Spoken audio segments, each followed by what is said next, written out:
Selamat pagi Bapak Ibu Saudara yang dikasihi Tuhan Yesus. Kembali pada kesempatan pagi hari ini, pada menu sarapan kita pagi hari untuk kita mengawali hari ini bersama dengan Tuhan Yesus.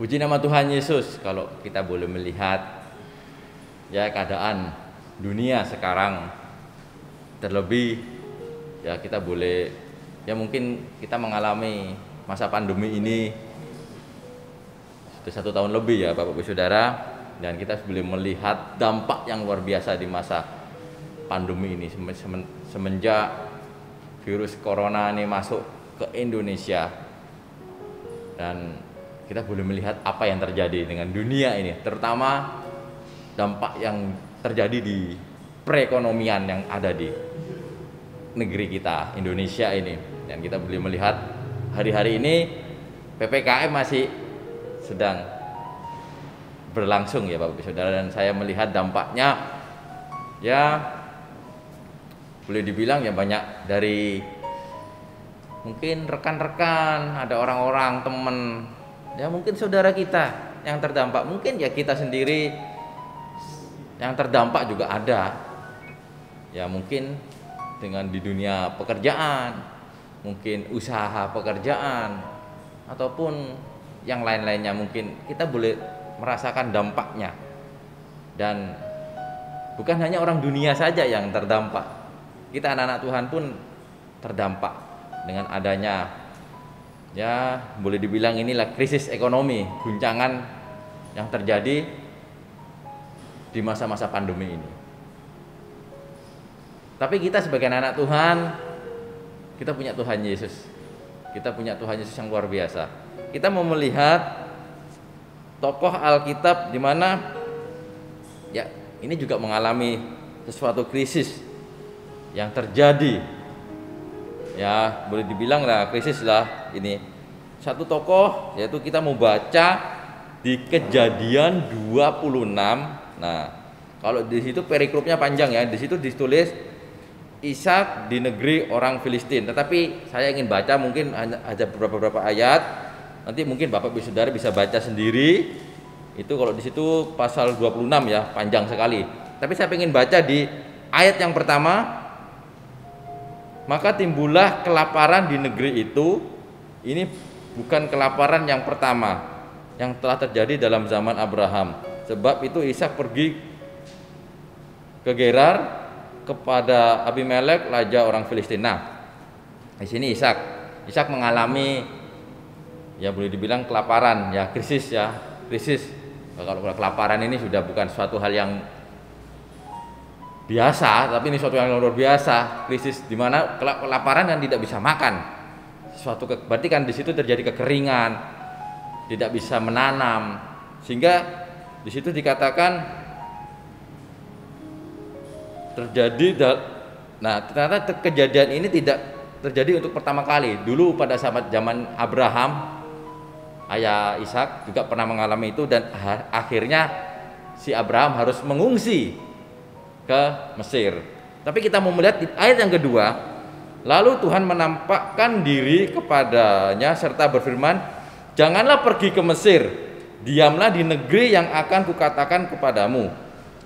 Ayat yang ketiga, tinggallah di negeri ini sebagai orang asing, maka aku akan menyertai engkau dan memberkati engkau, sebab kepadamulah dan kepada keturunanmu akan kuberikan seluruh negeri ini, dan aku akan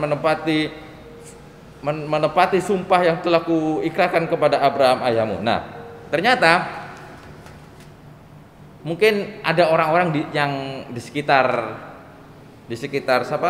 Ishak tadi pengen yang pergi ke Mesir untuk mengungsi lah, istilahnya begitu, karena terjadi krisis di situ, supaya bisa untuk bertahan hidup. Tetapi Tuhan melarang. Nah, ini yang aneh Bapak Ibu Saudara. Terjadi kelaparan tetapi Tuhan melarang untuk tidak pergi. Tetapi Tuhan punya janji di situ. Dikatakan di ayat yang ketiga, aku akan menyertai engkau dan memberkati engkau. Ini yang Tuhan janjikan kepada Ishak. Tuhan yang janjikan kepada Ishak. Jadi dia memegang janji itu. Saya yakin dan percaya bapaknya Ishak itu Abraham sudah mengajari, sudah melatih tentang bagaimana dia beriman kepada Tuhan, kepada Allah, sehingga dia percaya tentang janji yang Tuhan berikan. Yuk. Selanjutnya ya, kita terus lanjut ke ayat yang ke-12, tetap di Kejadian 26.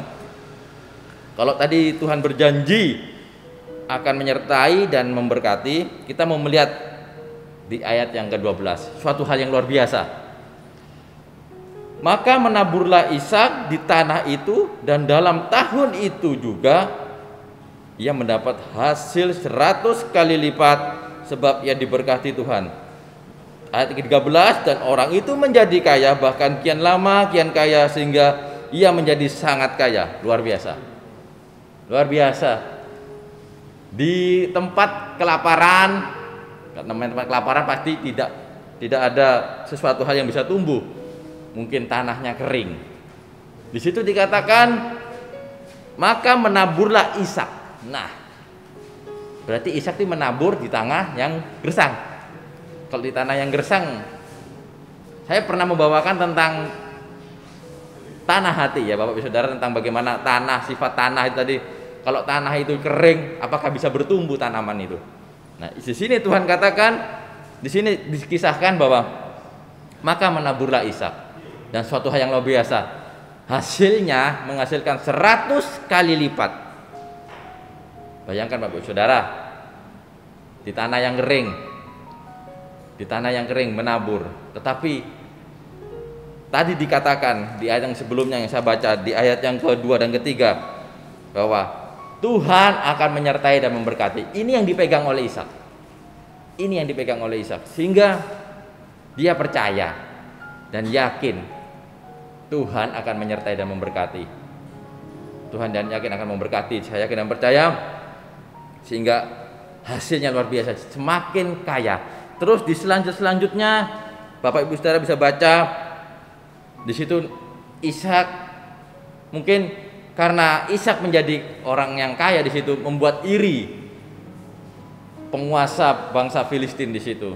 Di situ dikatakan Raja Abimelek ya yang terjadi di situ, sehingga ingin ya karena iri suruh pindah dari daerah di situ karena takut menguasai daerah situ, sehingga disuruh pergilah Ishak, disuruh pergi menggali sumur.